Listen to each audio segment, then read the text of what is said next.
जिस पाकिस्तान का काफी हाथ तंग था 2 साल पहले तक, वो पाकिस्तान दोबारा से रिवाइव किया है, ना सिर्फ एक फॉर्मेट में बल्कि तीनों फॉर्मेट में, और उसके खिलाड़ियों का जलवा देखते ही बनता है। अगर हमने एक क्रिकेटर ऑफ द ईयर का जो अवार्ड है वो मिला है बाबर आजम को, आपके सबके चहेते बाबर आजम, कवर ड्राइव के मास्टर। T20 के cricketer of the year award की तो वो भी पाकिस्तान के ही नाम दर्ज हुआ। Overall cricketer of the year है वो शाहिनशाह अफरीदी के नाम ये अवार्ड गया है। और पाकिस्तानी अवाम के लिए मैं समझता हूं एक बहुत ही संतोष की बात होगी कि साउथ अफ्रीका में उसने हराया है वनडे में।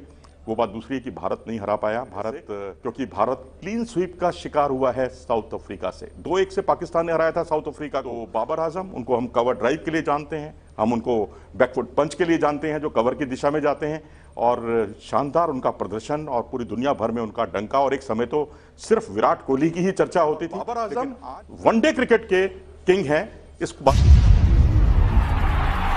जिस पाकिस्तान का काफी हाथ तंग था 2 साल पहले तक, वो पाकिस्तान दोबारा से रिवाइव किया है, ना सिर्फ एक फॉर्मेट में बल्कि तीनों फॉर्मेट में, और उसके खिलाड़ियों का जलवा देखते ही बनता है। अगर हम वनडे की बात करें, आईसीसी के one day player of the year यानी ICC one day cricketer of the year का जो अवार्ड है वो मिला है बाबर आजम को, आपके सबके चहेते बाबर आजम, कवर ड्राइव के मास्टर।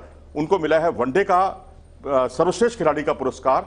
और अगर हम बात करें T20 के cricketer of the year award की तो वो भी पाकिस्तान के ही नाम दर्ज हुआ है। जी हां, वो हैं मोहम्मद रिजवान, विकेटकीपर बल्लेबाज, जिन्होंने बहुत ही धाकड़ प्रदर्शन किया है पूरे साल भर तीनों फॉर्मेट में। लेकिन T20 क्रिकेट में जो उनका शानदार प्रदर्शन है, उन्होंने अपने आसपास किसी भी क्रिकेटर को टिकने नहीं दिया, और उनको पिछले दिनों पाकिस्तान का पीसीबी का प्लेयर ऑफ द ईयर का अवार्ड मिला था। वहां उन्होंने बाबर आजम को भी पीछे छोड़ा, शाहिनशाह अफरीदी को भी पीछे छोड़ा। जो overall cricketer of the year है वो शाहिनशाह अफरीदी के नाम ये अवार्ड गया है, और क्रिकेटर ऑफ द ईयर का अवार्ड मिला है शाहिनशाह अफरीदी को।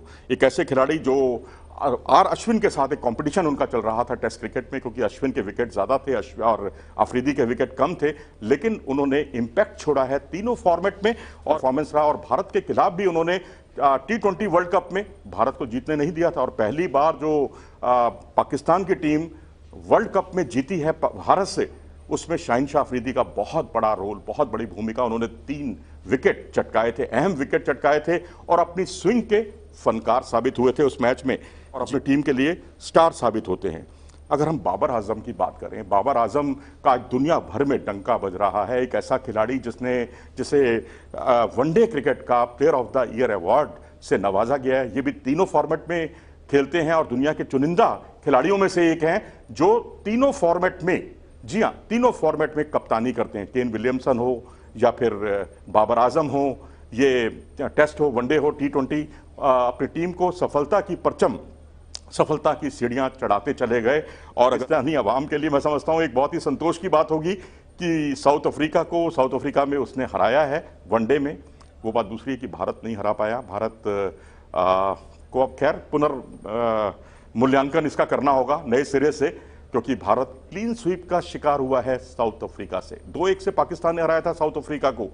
तो यहां पर अगर हम देखें तो बर्मिंघम में उन्होंने 158 रन की पारी खेली इंग्लैंड के खिलाफ। हालांकि टीम को अपनी मैच सेंचुरियन में उनकी जो सेंचुरी थी वो बहुत ही काबिले तारीफ थी, बहुत ही शानदार थी, और उसमें उन्होंने अपनी टीम को जीत भी दिलाई थी। और इसके अलावा वनडे के जितने भी मैचेस हुए उन्होंने अपना इंपैक्ट छोड़ा।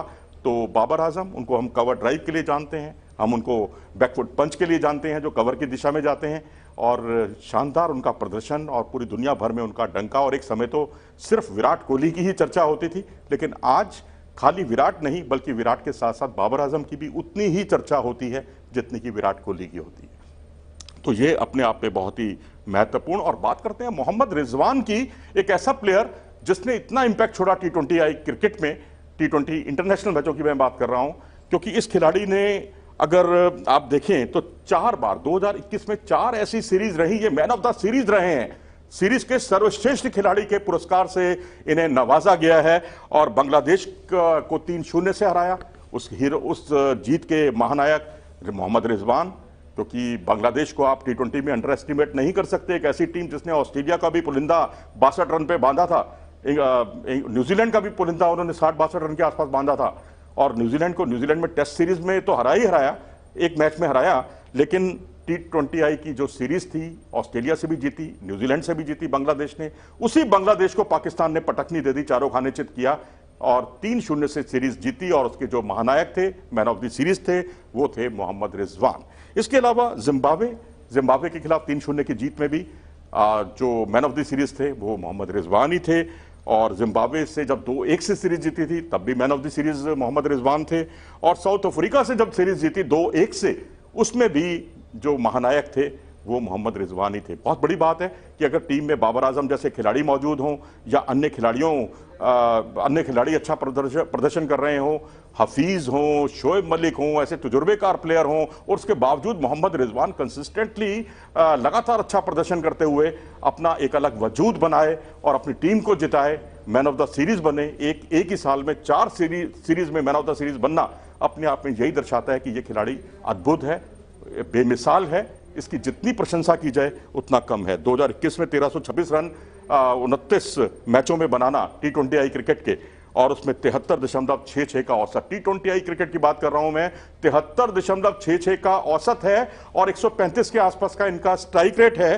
तो ये यही दर्शाता है, क्योंकि 135 का स्ट्राइक रेट आमतौर पर आप देखेंगे इंडियन सब कॉन्टिनेंट में जो टीमें हैं, प्लेयर्स हैं, उनका इतना एवरेज जो है 130-128 के आसपास रहता है। टेस्ट क्रिकेट का ठप्पा लगा हुआ था, ये मान लिया जाता था ये तो टेस्ट ही क्रिकेट खेल सकता है, और तब ये माना गया था कि सरफराज जो है वो व्हाइट बॉल क्रिकेट के ज्यादा अच्छे विकेट कीपर बल्लेबाज हैं। लेकिन तमाम मान्यताओं को झुटलाते हुए, उनको सबको दरकिनार करते हुए रिजवान हीरो बने और पूरी दुनिया में उन्होंने अपना डंका बजा दिया। T20I क्रिकेट के जो है क्रिकेटर ऑफ द ईयर का अवार्ड से उन्हें सम्मानित किया गया। साउथ अफ्रीका की और बाबर आजम वनडे क्रिकेट के किंग हैं, इस बात को ICC मानती है। और क्योंकि बाबर आजम ने काफ़ी दिलों पर राज किया है, तो शायद ये वजह है कि हम उसको आज भी नंबर 1 मानते हैं, चाहे वो रैंकिंग में नंबर 1 से नीचे आ गए हों। लेकिन कुछ ऐसे प्लेयर होते हैं, इंपैक्टफुल प्लेयर होते हैं, चाहे बाबर आजम हो, विराट कोहली हो, परफॉर्म क्रिकेट के लिए बहुत अच्छा है कि अब आप पाकिस्तान क्रिकेट आज केवल बाबर आजम पर निर्भर नहीं है, वो अपना एक अलग वजूद बनाना जानता है। अगर वो नहीं है तो बाकी और लोग हैं, मोहम्मद रिजवान हैं, और अब तो मुझे लगता है कि हफीज और शोएब मलिक के भी विकल्प जल्दी ही तलाश किए जाएंगे। जी, अगर आप देखेंगे एक ऐसी टीम